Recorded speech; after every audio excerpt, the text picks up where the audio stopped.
Good afternoon. The Committee on Homeland Security, Committee on Border Security and Enforcement, and Subcommittee on Emergency Management and Technology will now come to order. Without objection, the Chair is authorized to declare the committee in recess at any point. The purpose of this hearing is to examine the Department of Homeland Security's use of unmanned aircraft systems across DHS's components to enhance situational awareness and increase capabilities across its mission. I now recognize myself for an opening statement. Today we convene to examine the expanding role of unmanned aircraft systems across the Department of Homeland Security. UAS technology, more commonly simply referred to as drones, play a critical role in border security, drug interdiction, disaster mitigation, and emergency response. As the United States faces evolving security threats, drones have become an important tool and serve as a force multiplier for both law enforcement and first responders. Drones can provide federal law enforcement with faster response times and a tactical advantage to include surveillance, remote tracking, aid delivery, and intelligence collection. Since 2005, the Department of Homeland Security has integrated unmanned aircraft systems into its border security mission. Drones have equipped Customs and Border Protection with the ability to locate and track threats in the air, while also increasing officer and agent safety on the ground. CBP operates several UAS programs, including a small UAS program enabling rapid deployment of quadrocopters to provide United States Border Patrol agents with real-time situational awareness. Thanks to the integration of this drone technology, CBC seized approximately 2,800 pounds of illicit narcotics from FY 2020 through FY 2023. CBP's air and marine operations oversee the agency's large unmanned aircraft fleet.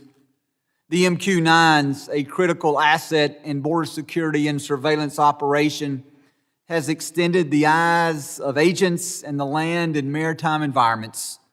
Equipped with cutting-edge radar systems, these platforms operate covertly, significantly enhancing situational awareness, threat detection, and interdiction capabilities to strengthen our national security. In addition to border security, drones are also deployed in response to natural disasters and national emergencies. In Mississippi, we have seen how these systems have proven invaluable to law enforcement and first responders, assisting in search and rescue missions in the aftermath of hurricanes, tornadoes, floods, fires, and other disasters. In this ever-evolving field, partnering with private industry and public institutions are critical to enhance law enforcement's capabilities. DHS partnerships, like the one with Mississippi State University's Raspet Flight Research Laboratory, have contributed to multiple advances in UAS applications. Drones have undeniably strengthened DHS operations by increasing efficiency, reducing manpower requirements, and saving American lives. As technology continues to evolve, it is imperative that DHS further develop and define these capabilities. I believe that Congress has a responsibility to ensure that DHS, along with its public and private partners, has the necessary resources to advance the critical technology in support of national security and public safety. I hope this hearing provides us with some concrete ideas on which this body can act in furthering this important mission on behalf of our fellow citizens. Before I yield to the ranking member, I would like to take a moment to thank Supervisory Special Agent Larry Martino for his outstanding contributions to the committee.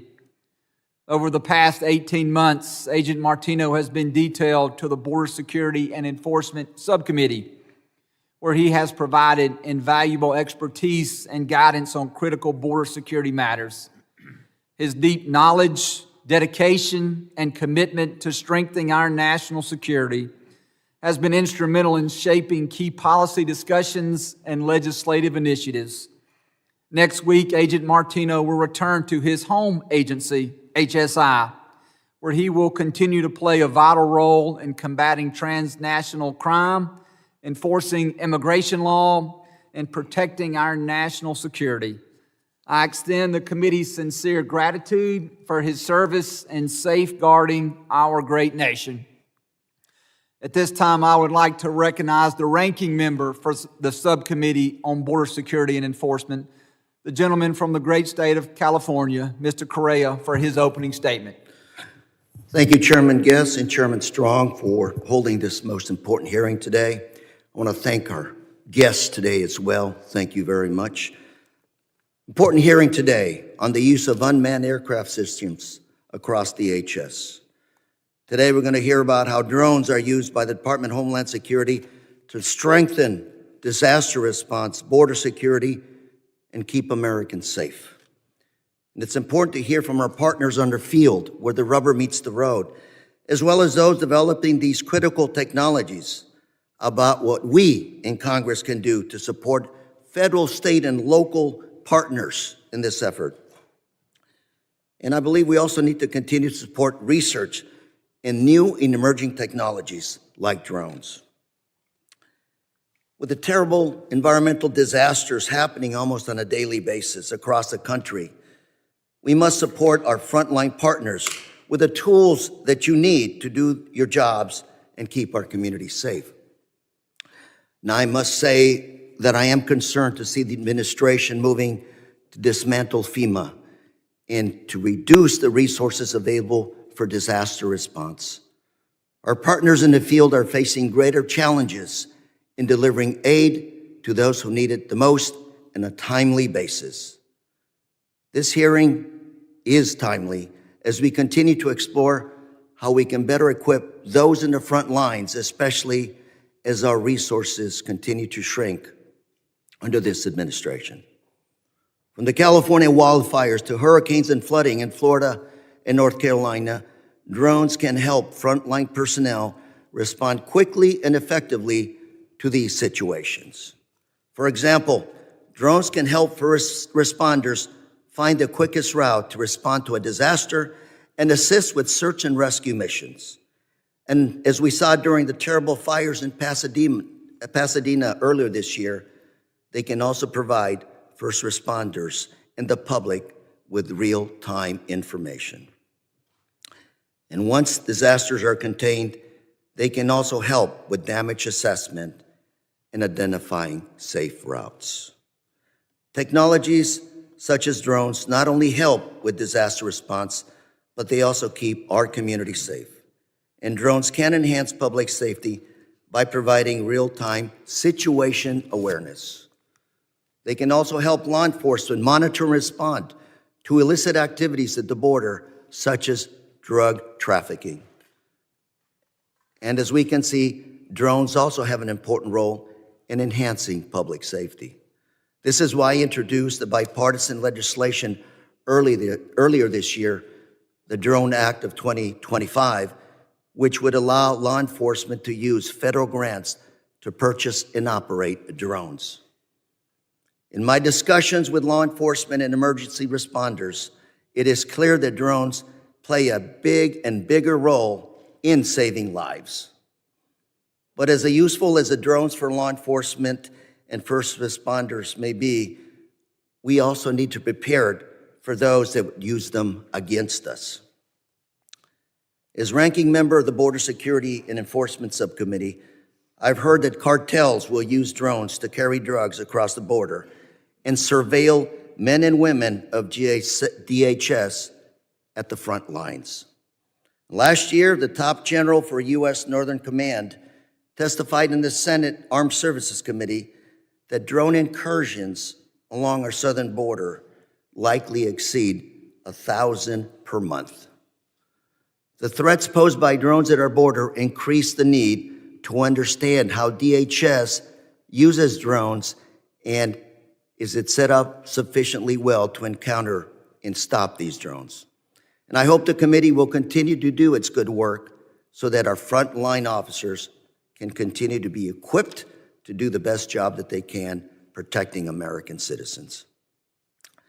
And it's also vital that the federal government collaborate with research centers, the private sector, with venture capitalists to develop and adopt cost-effective, innovative technologies such as drones and counter-drone systems to help confront the challenges that are essentially on top of us now.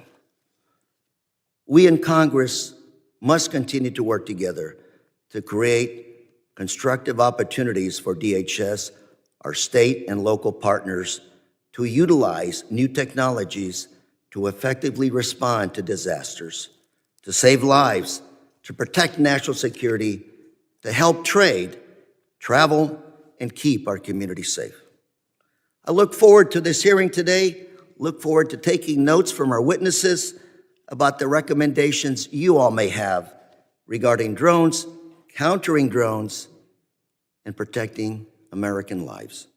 Thank you, Mr. Chairman, and with that, I yield back. Thank you, Ranking Member Correa. I now recognize the chairman for the Subcommittee on Emergency Management and Technology, the gentleman from Alabama, Mr. Strong, for his opening statement. Good afternoon. Thank you, my friend, Chairman Michael Guest of Mississippi, for leading this important discussion, and Ranking Member Carrera, and to all members for being here today. I want to also thank our witnesses for their time, for sharing their expertise. Let me start by shining a light on my district, Alabama's 5th, which I'm proud to say is well represented on this panel today. As many of you know, Huntsville, Alabama is renowned for its leadership in cutting-edge research and development. As home to Redstone Arsenal, the nation's 2nd largest research park, and several universities, Huntsville is a thriving hub for American innovation. I'm glad we have such an excellent panel here and look forward to our discussion. Today, we're here to explore how our Homeland Security partners use unmanned aircraft systems, or UAS, and how this technology can be a force multiplier for law enforcement, first responders, CBP, and the DHS mission set. Emerging technologies like UAS are reshaping the way we respond to disasters. Drones enable the protection of emergency management personnel in high-risk situations, while at the same time increasing the effectiveness of the work that they do. For example, small UAS with sophisticated cameras assist in monitoring critical infrastructure and assessing damage. When equipped with AI, these drones can spot potential flood zones or identify hotspots and wildfires. The data collected from these flights equip first responders with the tools to better allocate manpower, vehicles, and victim assistance. Larger drones with heavier payload capacity and longer flight times are also critical tools in disaster management. Rapid deployment and agility enable UAS to access hazardous areas that first responders cannot reach, which proves especially useful when trying to locate survivors or deliver supplies. In response to Hurricane Helene, the Asheville Police Department deployed drones for search and rescue, damage assessment, and overwatch for FEMA. Additionally, prepositioned UAS in Western Florida quickly deployed in response to Hurricane Milton to track the storms and provide real-time data to law enforcement and first responders. 200 flight hours across 16 agencies were recorded, representing over 1,000 flights flown in the first days following the storm. This helped to create a common operating picture that enabled first responders to allocate much-needed resources. This technology helped save countless lives in the wake of these moments of the storm. DHS has also utilized UAS to safeguard our borders. They leverage this technology to protect our homeland from illegal crossings and combat illicit activities such as human and drug smuggling. CBP faces tremendous challenges, from dangerous environments and a broadening mission set to adversaries that continue to evolve their tactics and capabilities. Drone technology decreases the workload on CBP agents and provide critical situation awareness to paint a comprehensive picture of the threats impacting our border. Additionally, DHS's science and technology Directorate leads government-wide UAS research to counter threats and improve response and recovery operations for disasters. For example, S&T's Air Domain Awareness Program detects, tracks, and identifies aircraft to prevent and respond to criminal activities along the border. Also, S&T's National Urban Security Technology Laboratory manages the SAVER program. This initiative helps emergency responders and law enforcement make informed, cost-effective equipment purchases that meets national standards. And on top of these programs, S&T is leading critical development in counter-UAS, ensuring operational components can defend against nefarious actors. This work is supported by universities and industry partners, reflecting a collaborative public-private partnership across all sectors. As the use of these technologies become more commonplace, these partnerships are critical so that UAS can be safely utilized to their fullest potential. I look forward to today's conversation, learning more about great work that our witnesses are doing in this space. I would also like to mention and recognize the CEO of Colsa Corporation, Francisco Collazo, who is not with us today. He's back home at the headquarters in Huntsville, Alabama. He's been a friend of mine for many years, and I know that this organization does a phenomenal job. I also want to mention the University of Alabama, Huntsville. I live within 5 minutes of the University of Alabama in Huntsville, and I can tell you today, UAH is a critical part to national security. With an average ACT test score of a 28.5, a little less than 10,000 students, where 80% of them choose never to leave after graduation to work in national security. Mr. Chairman, I yield back. It's an honor to be here, and I want to thank our guests for joining us. Thank you, Chairman Strong. I now recognize the ranking member for the Subcommittee on Emergency Management and Technology, the gentleman from New York, Mr. Kennedy, for his opening statement. Thank you, Chairman, and also thanks to my fellow ranking members. Good afternoon. Thank you to each and every one of you for being here today to discuss the use of unmanned aerial systems by the Department of Homeland Security. However, I want to begin by discussing the alarming remarks and actions by the White House and the Department of Homeland Security Secretary Noem. Just last week, Secretary Noem stated on national television that, quote, "We are going to eliminate FEMA," end quote. This, disturbingly, received immediate praise from President Trump. Reportedly, Secretary Noem is in active discussions with FEMA leadership about dismantling the agency by October 1st, a reckless move that could leave millions of Americans vulnerable to the impacts of natural disasters like hurricanes, tornadoes, winter storms, wildfires, and floods without any federal assistance. It's deeply concerning that today's hearing isn't solely focused on holding this administration accountable for its plans to dismantle the only federal agency solely dedicated to assisting Americans in the aftermath of disasters. I encourage my Republican colleagues, many of whom have had disasters in their districts, to take action to prevent this administration from doing irreparable harm to the American people by dismantling FEMA. While today's hearing is about drones, the unfortunate reality is that the Trump White House continues to create obstacles that jeopardize the very programs that we're discussing. The Department of Homeland Security's Science and Technology Directorate has played a crucial role in integrating unmanned aerial systems into national security and emergency response efforts. However, the reckless mass firings by Elon Musk and President Trump have hindered S&T's workforce and its capacity to innovate and lead. At the same time, the administration's freeze on federal grants, which is being carried out in violation of court orders, has left communities and first responders unable to secure the vital funding needed for acquiring and deploying drone technology. Grant funding from the Department of Homeland Security has been instrumental in funding local law enforcement seeking to adopt drone technology. However, under Republican House leadership, we've seen a 10% reduction in DHS grant programs in fiscal year '24, followed by similarly inadequate funding levels in fiscal year '25. This has significantly hampered local agencies' ability to acquire critical technology like drones. This is especially impactful for Western New Yorkers, the people I represent, where emergency services, law enforcement, fire departments, and other agencies rely on federal grant funding to deploy drone technologies in disaster response. I can name many different examples of this, but first responders are oftentimes utilizing drone technology in critical missions in my community.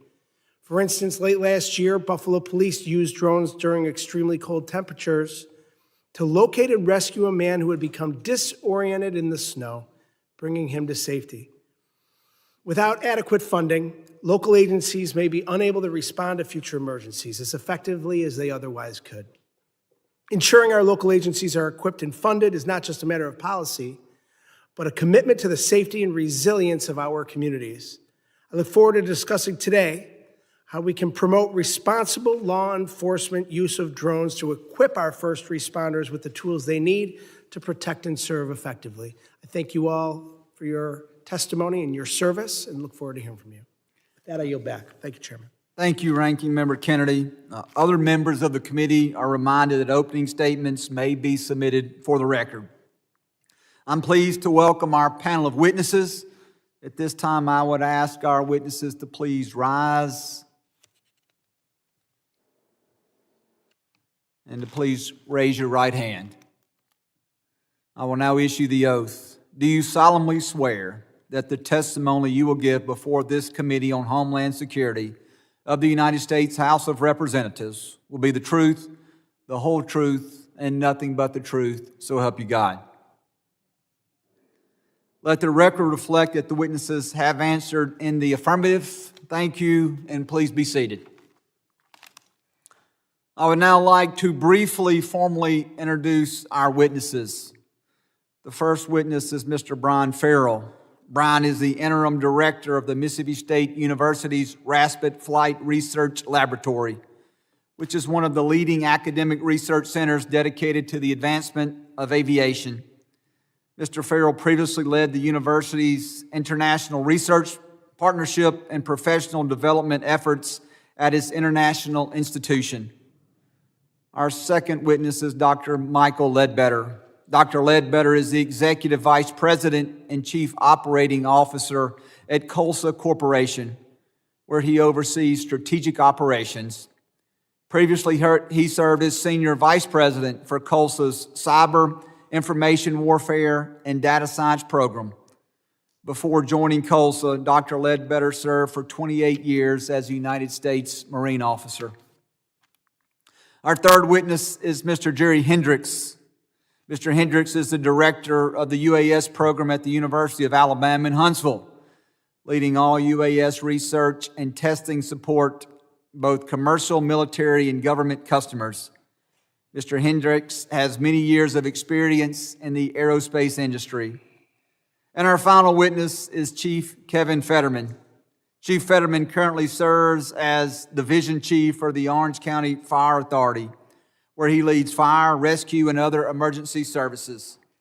Chief Fetterman is the emerging technology liaison for Orange County and all the fire for Orange County and the all hazard incident management team program manager. He has over 29 years of fire and emergency services experience. I would like to thank all our witnesses for being here today. The witnesses' full testimony will appear in the record. I would now recognize Mr. Farrell for 5 minutes to summarize his opening statement.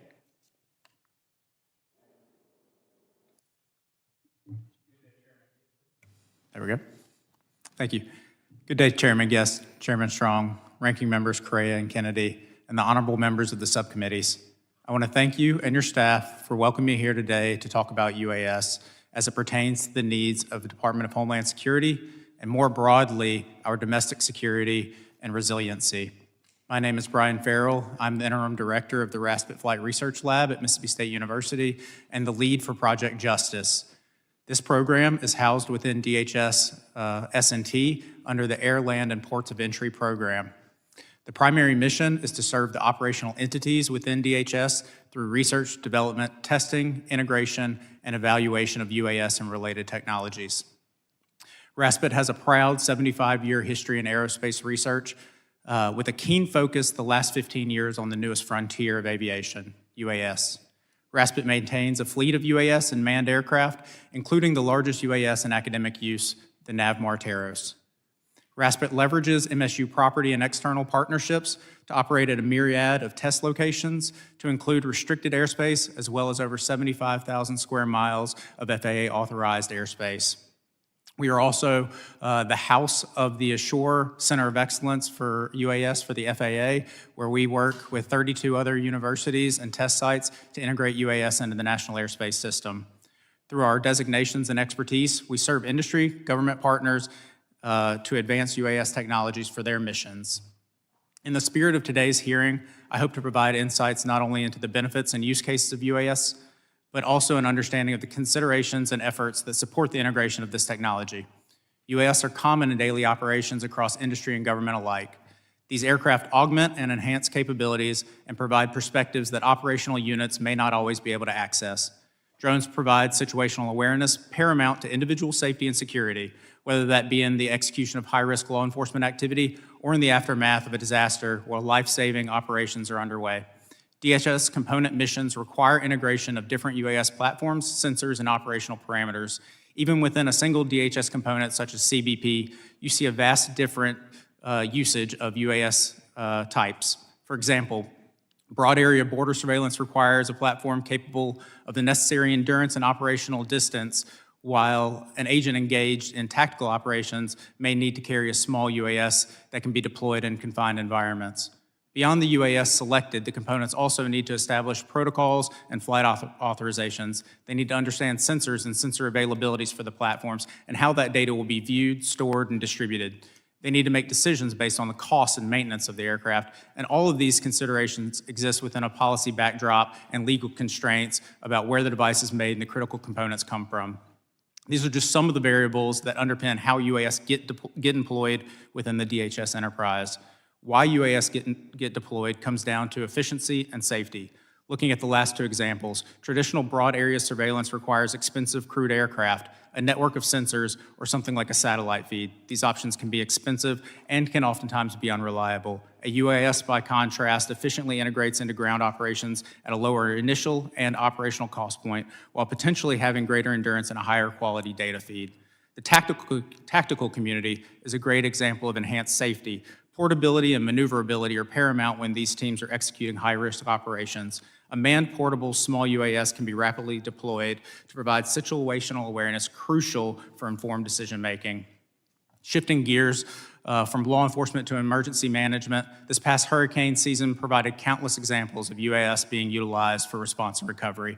RASPET's own operations supported Region 4 UAS Remote Sensing Coordinator and other stakeholders in leveraging our largest UAS, the Taros, for disaster response, where in the aftermath we broadcast live video and live tiled imagery to a myriad of stakeholders, including the White House. This facilitated faster response, faster recovery, and significantly improved the damage assessments. RASPET is quite fortunate to engage deeply in all aspects of UAS, including the technical and regulatory complexities required to operationalize. It provides us with a good vantage point to understand those pesky "it depends" scenarios that often arise around UAS. I look forward to engaging more deeply about our work at Mississippi State University and providing greater insights into the benefits of UAS for DHS and the needs associated with integrating this technology. Thank you. Thank you, Mr. Farrell. I now recognize Dr. Ledbetter for 5 minutes to summarize his opening statement. Good afternoon, Chairman Strong and guests, ranking members Kennedy and Correa, and members of the subcommittee.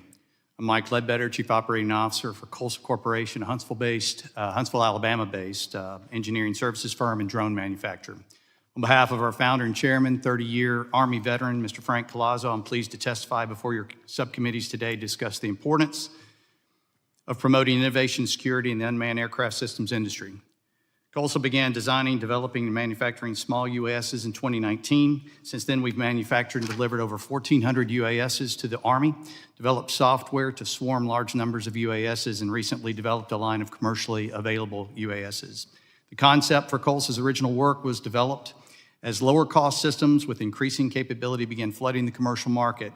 At the same time, the threat from swarms of UASs was becoming better understood. Some of these risks include saturating air defense systems, electronic warfare capabilities able to jam communications, disrupt radars, or spoof the location of enemy systems. COLSA is now a leading provider of low-cost, non-developmental, deployable Group 1 and Group 2 swarm UASs. These systems support unit training and operations and aid in testing counter-UAS technologies.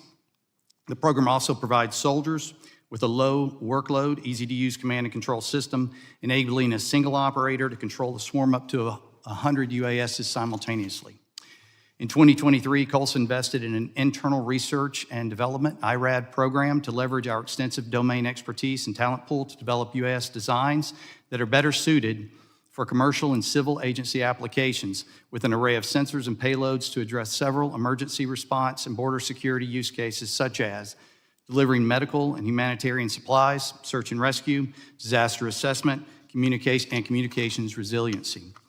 One of the challenges the industry faces is balancing the availability of new UASs, components, and features that address genuine needs with the ability to obtain independent third-party compliance assessments. As the committee is aware, federal and government agencies are restricted from procuring or operating UASs or UAS components manufactured by foreign entities. The dilemma, however, is that there are very few certifying bodies that can assess UASs and ensure they meet the strict security and compliance standards. Further, the organizations that do exist operate with resources too limited to maintain the pace with UAS innovation. For example, the Defense Innovation Unit, DIU, held a Blue UAS Refresh Challenge with the purpose of verifying the submitted system's compliance with the supply chain restrictions and cybersecurity best practices. There were 369 submissions that participated in this once a year refresh challenge. However, there were only enough resources to accept 23 platforms and 14 other components. These rates do not match the pace that American drone manufacturers are producing new systems or developing advanced technologies that could support emergency management or border security use cases. The impact is that federal and state agencies who had previously invested in fleets of UASs manufactured in restricted nations now have very few and increasingly expensive options for bringing their UAS operations into compliance. COLSA is well structured to do business with these government agencies at very low risk. However, there's a challenging process to be evaluated and certified for sales to either defense or civil agencies. For UASs to be able to reach their potential in the use cases mentioned, several technologies need to be developed and matured to include, but not limited to, beyond visual line of sight, BVLOS, operations that require long-range communications over a variety of networks with reliable data links for real-time data transmission. Artificial intelligence and onboard processing must progress so that UASs can detect and avoid obstacles, self-determined route planning, and make mission-driven decisions during BVLOS operations. Battery technology struggles to provide the necessary power for extended flight times. Currently, China still manufactures 70 to 80% of the world's lithium-ion batteries. We thank Congress for securing the UAS technology supply chain, as it is an essential step to shore up vulnerabilities from foreign exploitation. To maintain capacity and allow for greater competition in the market, we must open the aperture in approving compliant UAS technologies and platforms for both defense and civil agency use. This could be achieved through streamlined evaluations, additional certifying bodies, and automation. Finally, we hope you will support research and development in the technology areas that support BVLOS operations, improve domestic production capacity, and improve battery technology. I greatly appreciate the opportunity to address this committee and would happily take your questions. Thank you. Thank you, Dr. Ledbetter. I now recognize Mr. Hendricks for 5 minutes to summarize his opening statement. Good afternoon, Chairman Guest and Strong and Ranking Members Correa and Kennedy and the subcommittees. On behalf of myself, Jerry Hendricks, and our 130 center employees, all of who are U.S. citizens and are cleared, the University of Alabama brings you greetings from Alabama. Thank you for inviting us up today to testify, and thank you for you and your staff's service to the American people. We really appreciate that. UAH ranks 6th in federally funding in aeronautical and aerospace research. Our center specializes in autonomous research focusing on unmanned aircraft systems and counter-unmanned aircraft systems. Our disaster response research has been recognized nationally by the Commercial Drone Alliance in testimony before Congress in 2023. UAH's research with exercises across natural and human-made disasters was identified as one of the top 8 UAS programs to bring benefit to the American people.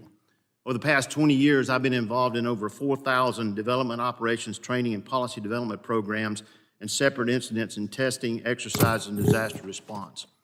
Some of our center's research capabilities includes UAS use in disaster exercises, border operations, and real disasters, worldwide unmanned aircraft systems threat analysis, development of unmanned aircraft systems as threat replicas, and also role play, and development of unmanned aircraft systems and use by the DoD. Our center also supports FAA UAS research and trains DOJ agents in UAS use. Drone technology is advancing and evolving and offers great benefit to the DHS enterprise. We need 3 things: DHS-focused innovations, clear and controllable airspace, and special provisions for training, exercise, and operations. UAH research has resulted in many operations. Here's just a few. Of concern, operational disciplines across the UAS domain, especially when it comes to operational procedures, compliance, and controlling the operational environment for unwanted UAS operators. Some responders noted to us that the air responses are really the Wild West. Consistent operational procedures with checklists, and even more checklists must be used for any safe operation and response. The training and credentialing of our operators to a standard set of minimal operational proficiency standards is a must. Research, training, and exercises and operations are overburdened by regulations and processes imposed by multiple agents.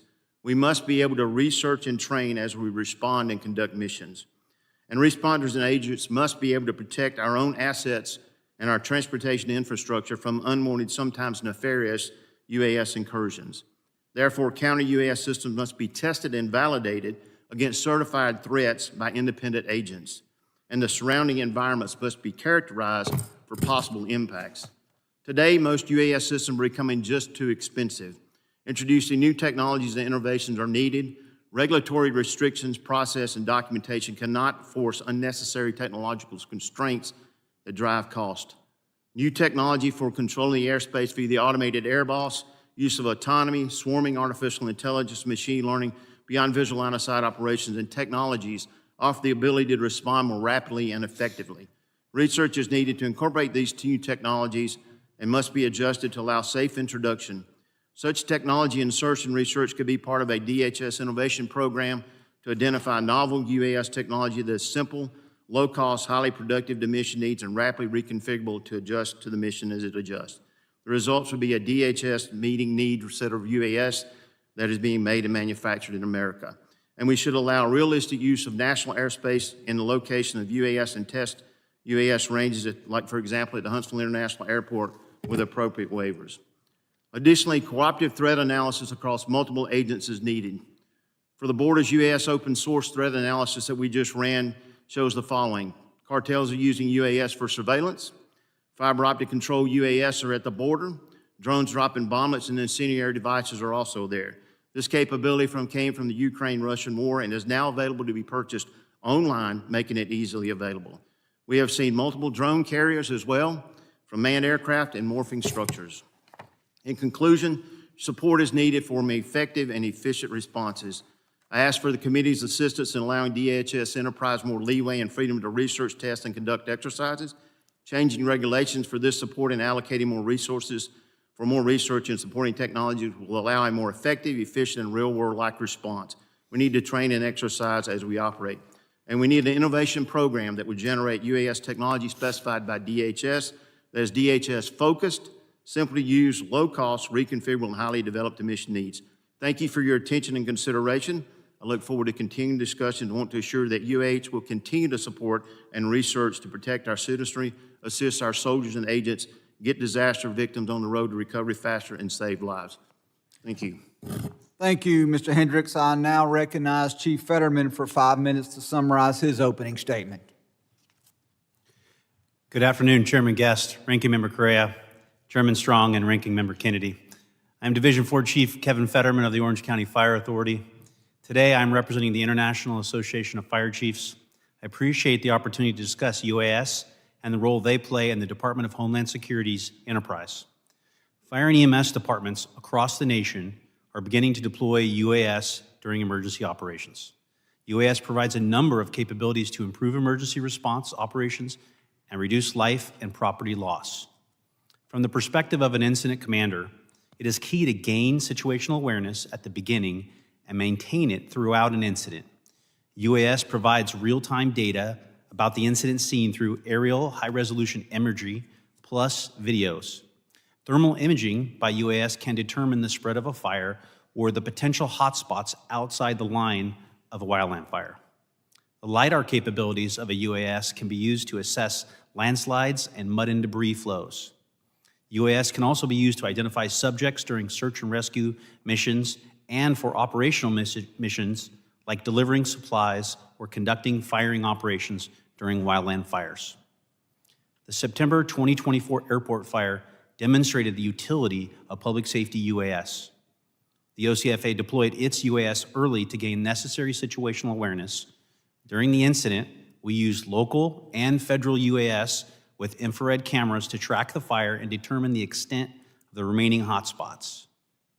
While the fire covered 23,519 acres and burned more than 160 structures, it still provided a great example of how interagency collaboration can manage an incident successfully in a high-complexity environment. During wildland fires and other major incidents, it is important to integrate operations of multiple emergency response aircraft. In California, the fire traffic area are established to provide coordination between helicopters, fixed-wing air tankers, command and control aircraft, UAS, and other aircraft.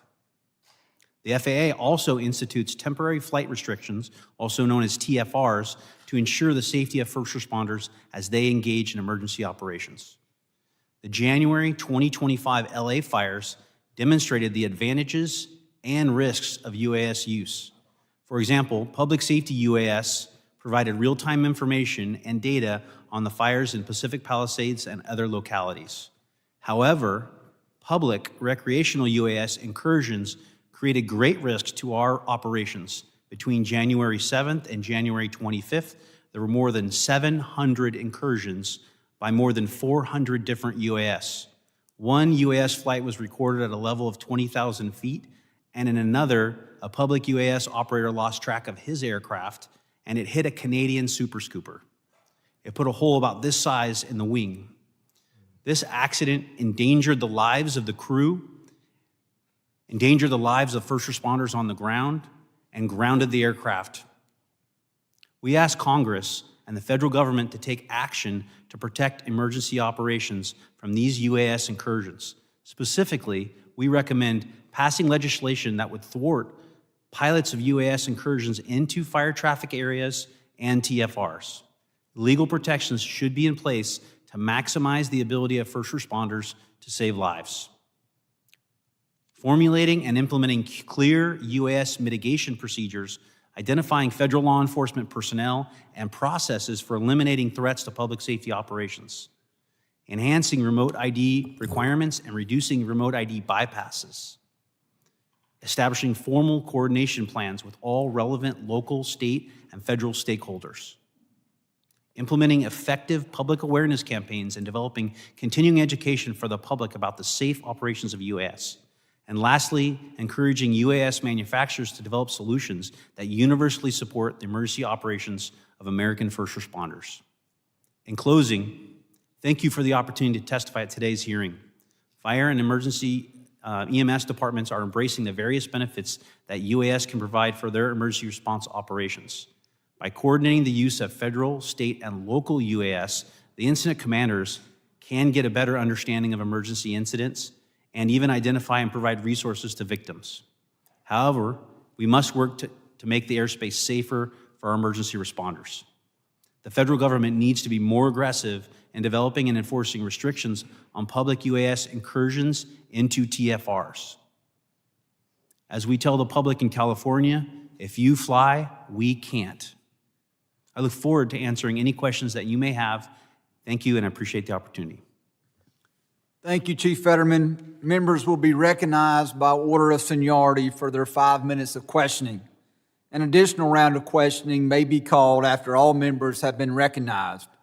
I now recognize myself for 5 minutes of questioning. Director Farrell, thank you for being here today. We have seen that recent concerns over privacy, public safety, and national security have led to restrictions on drones from certain foreign manufacturers. Given these concerns and these restrictions, how is the industry affected by requirements imposed by the National Defense Authorization Act? Thank you, Chairman Guest. So I believe that the United States industry is playing catch up.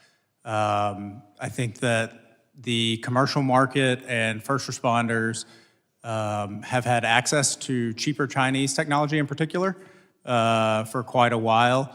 I think that we had heard testimony around the program that DIU has that has certainly led to advancements and investment in U.S. manufacturing. I think the CHIPS Act and other efforts in order to bring the technology back here, to invest in the critical components, the autopilots, the camera systems, have made a lot of headway. If you'd asked me this question several years ago, I think I would have said we're pretty far away, but recent investments, recent technology is really showing vast improvements. The work that we're doing through Project Justice is meant to support DHS components in their procurement processes. You heard about the bottleneck at DIU. One way that we're trying to support industry here is to give them an alternative pathway for DHS procurement processes where we do our own vetting, we do our own cyber vulnerability assessments as well as critical component analysis. And that opens the door for DHS components as they choose to request and look at different technologies to be able to give other manufacturers an opportunity to sell and to ensure that the components have a safe product at the end of the day. So all that to say is the NDA requirements have truly caused some bottlenecks, but we are working rapidly to try to alleviate those and enhance the American product and as well as ensure the safe operations. And Director Farrell, you mentioned Project Justice, a partnership between DHS, S&T, and the Raspet Flight Center there located at Mississippi State University. Could you just give us a kind of a brief overview of Project Justice? And then you mentioned just a moment ago, but maybe go into a little bit more detail, the work being done to support the Department of Homeland Security.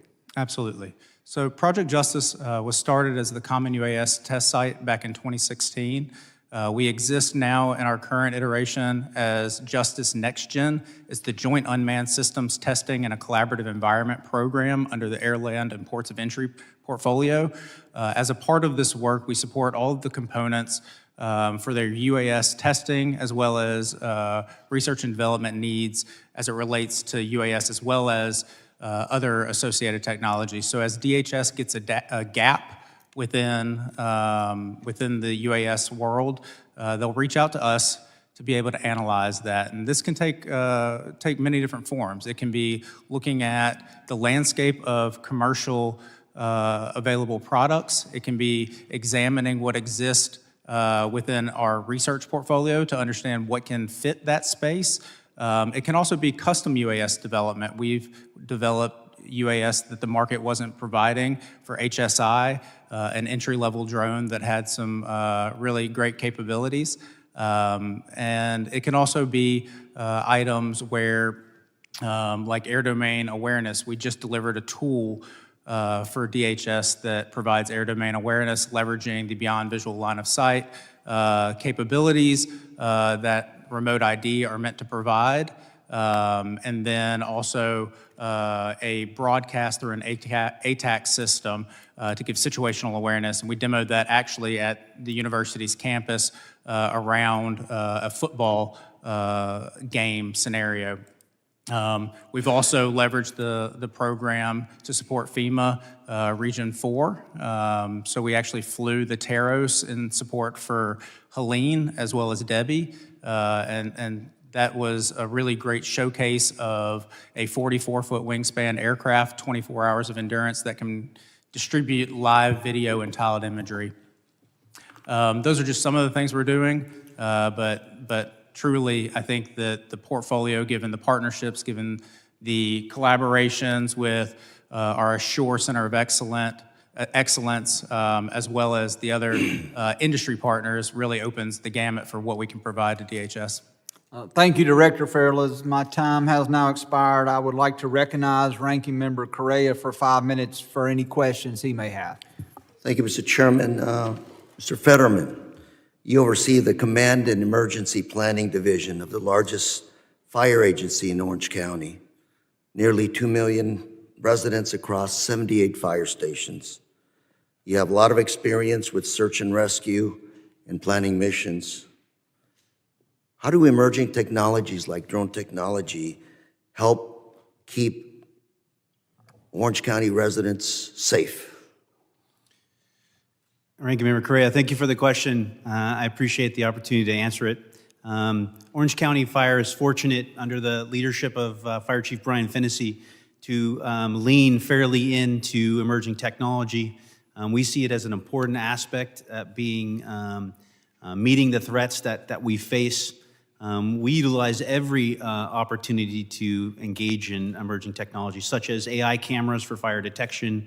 And as you pointed out, we utilize a significant fleet of drones. We utilize them on the fire line to determine and look for hot spots, especially outside of the line. Those are areas of the fire that you might not be able to see from the ground, but using the aerial observation and gaining that situational awareness, you can find spots that could turn into a significant fire later, especially if there are spots in between the fire line and... So identifying those spots before they flare up save countless lives, millions, if not billions of dollars in damage. You mentioned 150 structures recently burned in Orange County. Boy, when those fires go, they really go quickly. Technology, emerging technology, private sector, public sector. Recently, Elon Musk attempted to fire 400 employees at DHS. Some of those employees were at the Department of Science and Technology Directorate, which is really in charge of R&D, figuring out better ways, keeping Americans safe. They were developing, testing, and evaluating tools to help firefighters navigate in dark, smoke-filled buildings, how to rescue trapped civilians, communicate with firefighters, first responders. Can you speak to the importance of making sure that kind of research and development is developed as quickly as possible? Yeah, so certainly I would say that the DHS Science and Technology is a critical aspect. We utilize that technology. We're leaning into firefighter tracking and identifying where our personnel are, and that's not an easy task. We have to leverage all available technology to do that. So emerging technology and even the bigger support of FEMA programs like the National Fire Academy and the U.S. Fire Administration, those are all critical to the fire service. Those are the backbones of our leadership programs and our ability to educate and teach our new and upcoming fire service leaders. Mr. Fetterman, we're talking about the affirmative use of drones. What about the defensive side in emerging technologies? You just talked about what I would consider a knucklehead, a drone flying in an active emergency situation. I'd say these people have no common sense. I don't care how criminal you make it, they're gonna do dumb things. So I would imagine the emerging technologies that we can come up with to clear the field, so to speak, so you can do work is also an important part of the emerging technology. Yes, sir. So seeing the report of the number of drone incursions on the fires in LA was frankly shocking. To see that number of drone incursions into a fire traffic area, and what that is you're talking about multiple aircrafts, 30 helicopters, 6 to 8 fixed-wing air tankers, and so all operating to extinguish and mitigate the fire. And so when you have drone incursions in there, we and ideally this committee and Congress altogether needs to take swift action to mitigate those incursions into our fire traffic areas and specifically the TFRs. It's an incredibly dangerous situation. Chief, in my last 35 seconds, we've established that drone technology, emerging technology, very important, very useful, also very dangerous. How can we in Congress help you do your job better? Well, certainly, the emerging technology is critically important to us, leaning into that, supporting legislation that protects the first responders. And as I mentioned, the National Fire Academy is our leadership backbone. That's where all of our leaders that bring that vision to engage in emerging technology come from. They're coming out of programs like the Executive Fire Officer Program, and certainly the support of all the grant programs, AFG, SAFER, SHISHGAP, UWASI. Those are the types of programs that help the first responders at the boots on the ground, boots in the dirt level to continue to evolve. So I'd encourage this group to continue to support those programs. Chief Fetterman, thank you for joining us today and look forward to continue working with you. Thank you, sir. So Chairman, I'm out of time, but before I do turn over my time, I'd like to unanimous consent to insert into a record an article from the DHS Science and Tech Directorate dated November 6th of 23 titled Picturing the Future of Firefighters, which describes how science and technology serves a crucial role in R&D and testing technologies alongside the private sector to help our firefighters and other first responders to respond safely to emergencies and save lives. Without objection. Thank you. I now recognize Chairman Strong for 5 minutes. To effectively counter emerging threats, it's important to understand enemy capabilities and the technologies that are evolving in this space. Dr. Ledbetter, I know COLSA designs and produces swarming threat representative drones for the Army, but can this technology be used for other purposes? Absolutely. We've used swarming drones to create asymmetry on the battlefield that can be used in a positive manner as well. For a couple of things. One, we use multiple transmission methods that creates resiliency. And when communications go down in a humanitarian assistance disaster recovery type situation, that can provide resilience in communications. So that's one aspect that can be used. The second aspect could be coverage.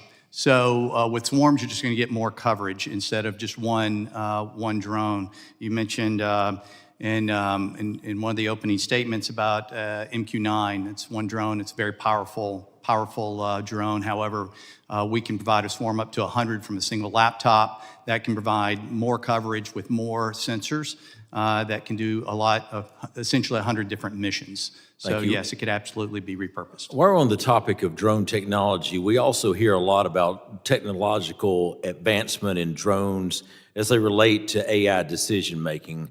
Dr. Ledbetter, what role do you see for these technologies within the DHS and first responder mission spaces? What advancements are likely on the horizon?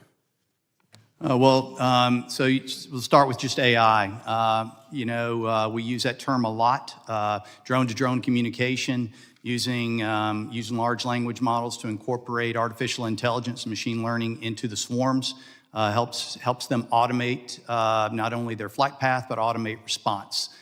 We've heard about drone in a box, where you have drones pre-positioned, and without anybody actually controlling the drone, you can use AI to respond to some incident or a variety of incidents, whether it be a lost person at night or whether it be an accident on the interstate.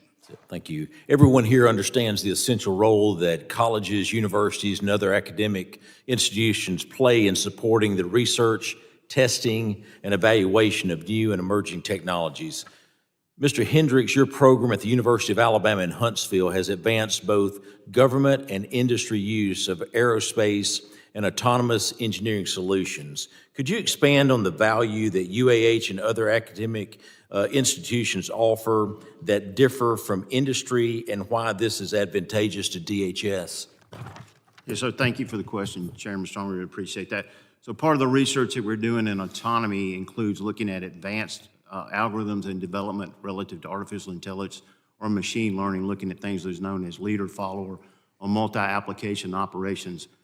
We have the ability to operate in close proximity to the university and also on the university to test out those certain kinds of paradigms. It gives us the ability to look at those algorithms and refine those developments in a more of a research standpoint so we can come up with a solution that organizations like COLSA could develop and then produce. One of the things that we were able to recently do for the DoD side is customer brought to us very specialized requirement. I need you to build the capability to do X, Y, Z. I need you to have it built in a modular sense, and can you do it in 6 months? And we did. We developed that, and now it's ready for production. Very impressive. Given the increasing importance of UAS in rapid response scenarios, it raises an important question about how our regulations and processes are evolving to keep pace. Mr. Hendricks, in your opinion, with the increased use and capability of drones, are there any UAS regulations or processes that need to be adjusted? Yes, sir, absolutely. If you look at the counter UAS side, for example, we deal with, and I mentioned these in the testimony, the different types of regulations that need to be adjusted to allow us to do a full set of testing in the counter UAS area, whether it also be detection or mitigation. We're working with DHS on that, but we have been unable to, because of regulation, be able to do full testing. Again, we test and we need to be able to test as we operate. And those partnerships are very valuable. Yes, sir. In the previous administration, for every drone flown by Border Patrol, the Mexican cartel flew 17, many times entering U.S. airspace to land and offload pounds of fentanyl in an attempt to kill a generation of Americans. What is most interesting, in Huntsville, Alabama, we have the proven technology to neutralize that drone threat. We can intercept and do forensics, we can block their flight, or we can drop and destroy them. Our time is now. I thank each of you for being here today. Your information is very valuable. And again, thank you each for being here.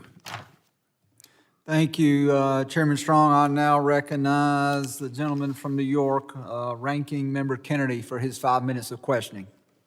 Thank you, Chairman. And again, thanks to each of you for your testimony. Also, Dr. Ledbetter, thank you for your 30 years of service in the United States Marine Corps. Extremely impressive. So I represent a congressional district, Buffalo-Niagara region in Western New York, and we have our own fair share of extreme weather, and oftentimes it's extreme winter weather.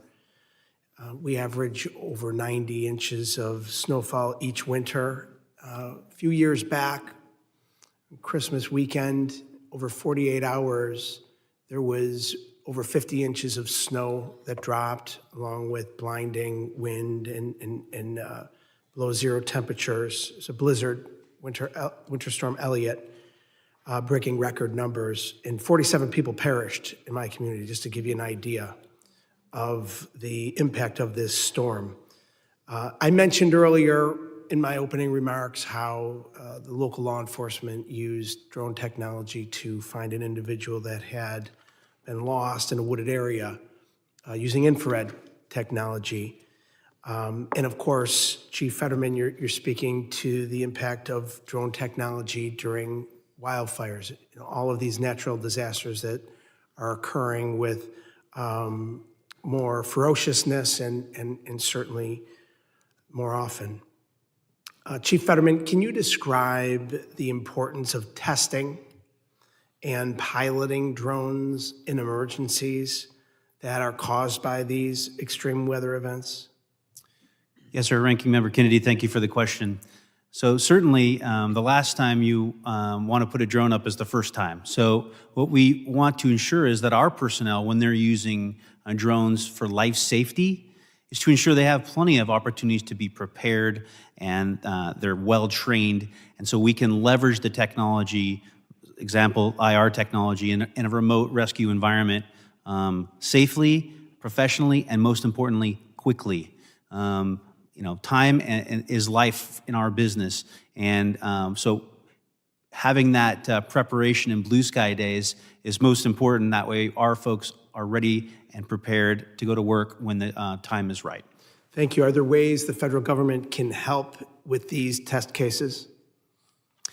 So certainly, as I stated, the support of grants that can assist with the testing process and the training process. For example, recently we used UASI grants for an incident management team training that revolved around drone swarms and aircraft and what would occur.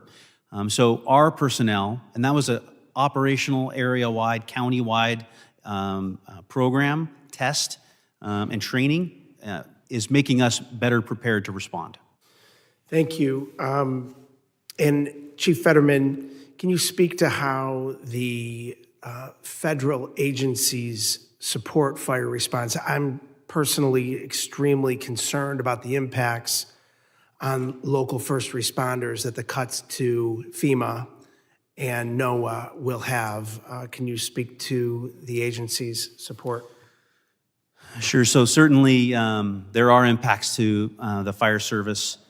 Specifically under FEMA, U.S. Fire Administration is an essential element for fire service leadership and the American Fire Service. As I stated, the National Fire Academy is the backbone of our leadership. It's analogous to the Navy War College. It is important to our fire service leadership to be educated. Certainly, the grants, as we mentioned, are the funding opportunities to leverage, to get those tools into the hands of the local first responders that are responding on federal responsibility area land.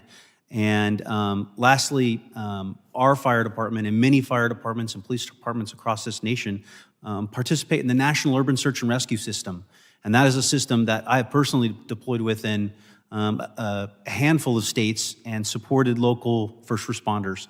The National Urban Search and Rescue System and its 28 national task forces is a critical element of FEMA, and it responds on every national disaster.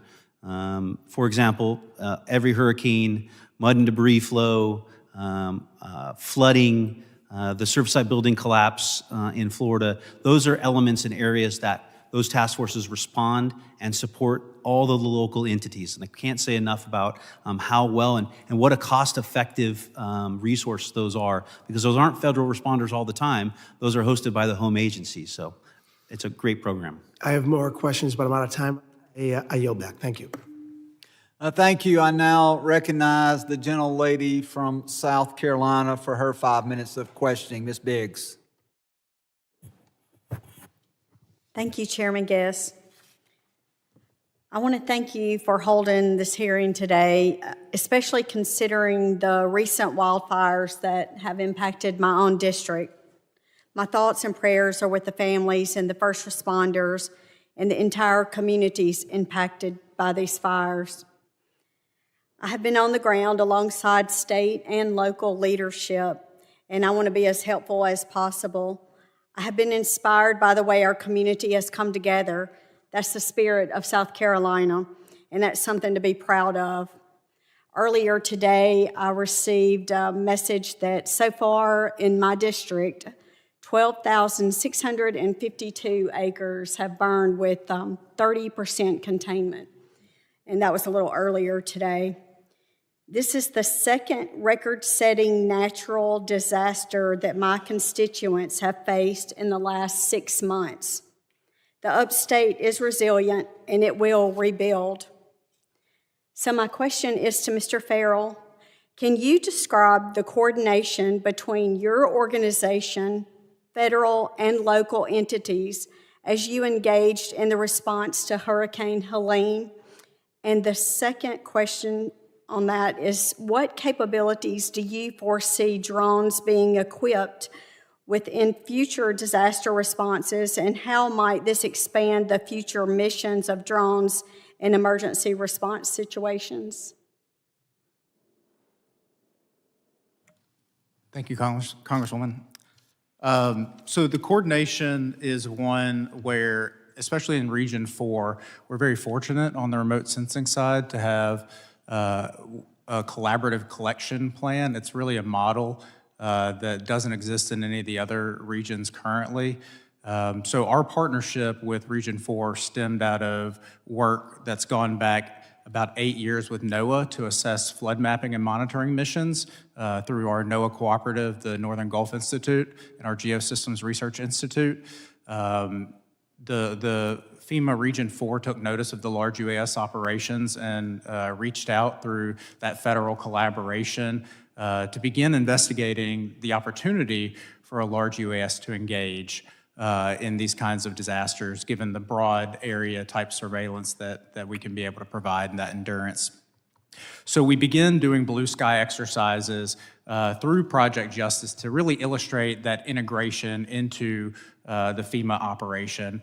And so when a storm, especially around hurricanes, begins posing its threat to our region, the collaborative collection plan is put in place. The region coordinates with all of the stakeholders, including the state and local emergency management agencies, to understand what their needs are.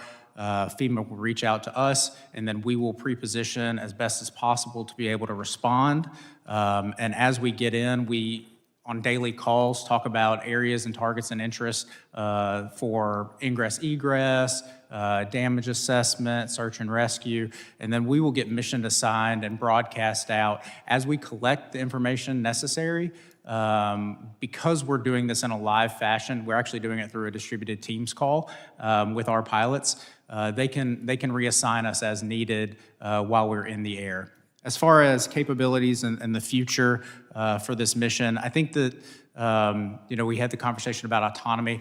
Autonomy is going to play a large role, whether that's drone in the box or greater capabilities around sensors, greater capability around platforms, more ubiquitous type platforms in this type of disaster response. One of the things we're doing is doing assured safe training to actually train first responders in these kinds of missions, understand the airspace management that exists, and do the training for airspace managers, your air boss, if you will.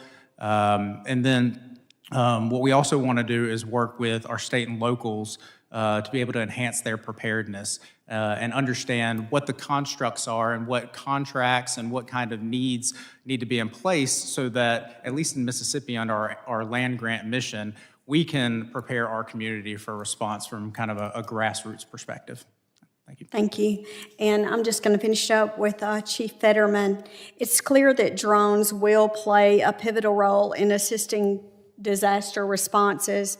What strategies have been used on the West Coast to integrate drones into wildfire responses, and how have they improved coordination between the federal, state, and local responders?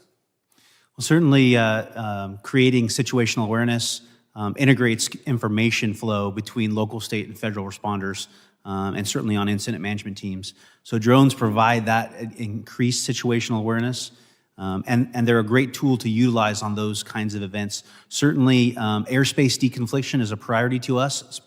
Drones and helicopters can't operate in the same space and time. So we're looking forward to additional AI technology that will allow that to better manage the airspace. Thank you so much, and thank you all for being here today. I now recognize the gentlelady from Illinois, Ms. Ramirez, for her 5 minutes of questioning. Thank you, chairs and ranking members. I'm not sure if the titles of these hearings are purposefully ironic or simply unfortunate coincidence for my Republican colleague's boss. Unmanned is at the heart of President Musk's technologically driven future world vision. And given his devotees in the room, it makes sense that we're not talking about the human casualties in DOJ's mass firings, but the bots he wants to take their place. And don't get me wrong, I recognize that drones and other innovative technologies are critical tools to assist in disaster and emergency response, but I can't ignore the elephant in the room. Innovative technology should be assistive, supporting the work of emergency responders. Another place President Musk and I disagree is that bots assist humans, they don't replace them. People, both emergency responders and FEMA professionals, they're at the heart of our disaster response work across the country.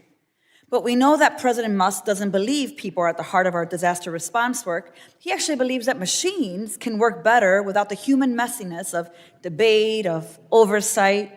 of history, of reasoning, some of the same building blocks that create democracy, I might point out. So it's deeply frustrating for me to see my colleagues go along with Musk's unmanned worldview, robbing first responders of the basic resources they need to do their jobs, dismantling FEMA, and also allowing DHS to withhold the funds that this House appropriated, which, by the way, is a violation of federal law, and a clear failure of the majority to provide appropriate oversight, the job that we have in this committee. But here we are. So I want to get into the questions. Chief Fetterman, yes or no? Is it helpful to first responders like our firefighters when federal agencies like FEMA cannot provide grants for local cities, counties, and other communities to prepare for and attend to natural disasters? Yes or no? Congresswoman Ramirez, no, it is not helpful. Thank you. And Chief Fetterman, I have another question for you, yes or no? Does it help firefighters when the federal government guts initiatives for research and new technologies that assist first responders in doing their jobs safer and more effectively? No, it is not, ma'am. Thank you. Pivoting slightly, we know that some of these new technologies and bots that Elon loves so much have some bias and some privacy problems, just like him. In 2024, the Government Accountability Office, GAO, found drones can support law enforcement. However, the use of those technologies in public spaces, where a warrant is not necessarily required prior to use, has led us with concerns about how law enforcement is ensuring that we're protecting civil rights, civil liberties, and privacy. Given that President Musk and Trump and his loyal follower Noam have gutted the Civil Rights and Civil Liberties, CL division at DHS, which was tasked with preventing civil rights and liberty violations in the agency's work, I want to ask all of our witnesses here, how do your programs either offer capabilities or take steps to protect sensitive information acquired by the use of drones? And I'll start with Mr. Farrell. Yes, thank you. So I think when we develop these technologies, we definitely want to make sure that the information is safeguarded. I think, moreover, one step that we're taking specifically at RASPIT is coordinating with the Ole Miss Law Program. So there's a drone and space law program. I had an opportunity to guest lecture last Tuesday, and one of the key initiatives that we were discussing was drone privacy, drone usage, admissibility in courts, as well as the safeguarding on that data. So one thing that we're really focused on is not only the enabling capability, the mitigating on the counter and the threat, but also how do you employ it in a way as best to protect civil liberties for those operators. Thank you for that, Mr. Farrar. I want to get to the rest of you, so you have like 5 or 7 seconds, but Dr. Ledbetter. Yes, ma'am, thank you. Our Army is our customer. We're bound by their cybersecurity and data requirements, and we're in compliance with them. Thank you, Mr. Hendricks. Yeah, no social location reveal and existing data once a determination is made of where the plans need for research to continue, for search and rescue to continue, it's eliminated. Thank you, and Chief Fetterman. The fire service goes to great lengths to protect private information, but our priority is life safety. We focus on life safety and saving lives and property. Thank you, and with that, I yield back. Thank you. The chair now recognizes the gentleman from North Carolina, Mr. Knott, for his 5 minutes of questioning. Thank you, Mr. Chairman. Thank you to the witnesses who were here. I will say that I am a little bit miffed whenever I hear grievances about the current president and the funding that seems to be at issue. When you look at sanctuary cities, sanctuary states, and the amount of tax dollars that are going to illegal immigrants in states just like Illinois, New York City, California, et cetera, where illegals, we now know, are getting free health care, free education, free transportation. These allocations in dollars far exceed the total budget of FEMA. So I find it a little bit disingenuous that we're railing on money that should otherwise be reappropriated or reallocated. Mr. Knott, would the gentleman yield? No, ma'am. And when we have had 4 years of draining billions and billions and billions of dollars to people who are not here illegally, crocodile tears over FEMA not having enough money seems to be somewhat disingenuous. In regards to the issue at hand that we should be discussing, I would love to ask you, Mr. Hendricks, as a former federal prosecutor, drones are being used to a very effective extent to undermine law enforcement and truly our national security, whether it's the cartels, whether it's local transnational gangs, whether it's the Chinese Communist Party, whoever it may be, drones are a force multiplier. And one of my gravest frustrations, whether it was the Bureau of Prisons, whether it was federal law enforcement along the border, whether it was counter surveillance measures that were being executed, what are technologies that we can implement and we can provide or promote that would stop criminals from using drones so effectively? There are some technologies that allow us to establish white world operations, so it would eliminate aircraft from operating in the area. Of course, then the threat has evolved so that now they're just flying aircraft on fiber optic cables, right? Mm-hmm. So it's hard to do that. Another thing I think it's important from our standpoint is to look at what things we can do to enforce our capabilities so that they're not vulnerable to these technologies. Our counter-UAS systems, for example, should be tested to certified threats by an independent agent based on the particular scenario that you're trying to protect. Okay, and can you explain just briefly how that would work in the field? How would that technology be best implemented? So the white world technology, for example, is you identify your particular aircraft that's going to be operating. You could look at it as roughly comparable to remote ID or to UAS traffic management. You identify those aircraft that are operating in the area, then any other aircraft that's reported or detected by radars are certainly uncooperatives. Okay, thank you, sir. Yes, sir.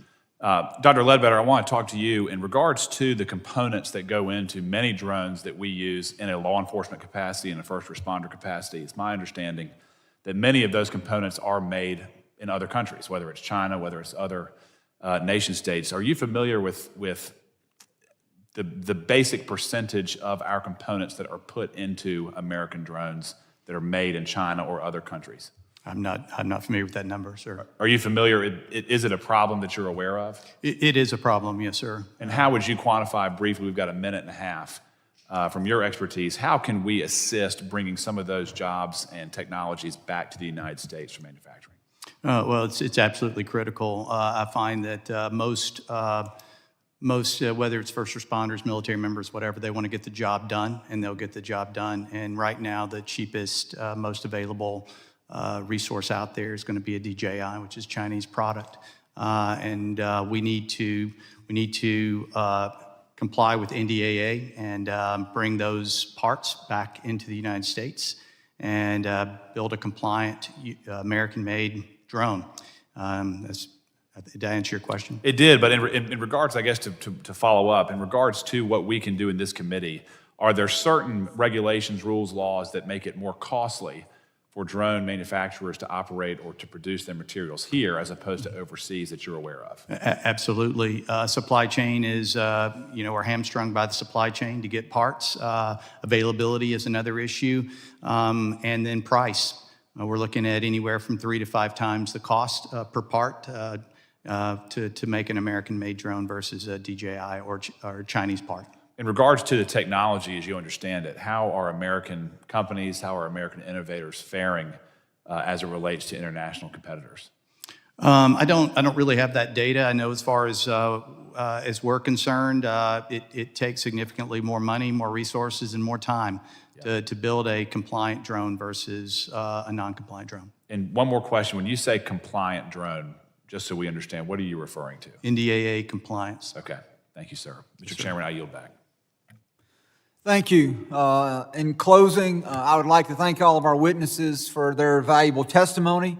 I would like to thank Chairman Strong, Ranking Member Correa, Ranking Member Kennedy, and all of the members for their participation in today's hearing.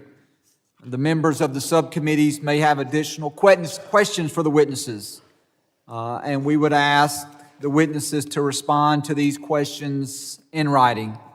Pursuant to Committee Rule 7E, the hearing record will be held open for 10 days.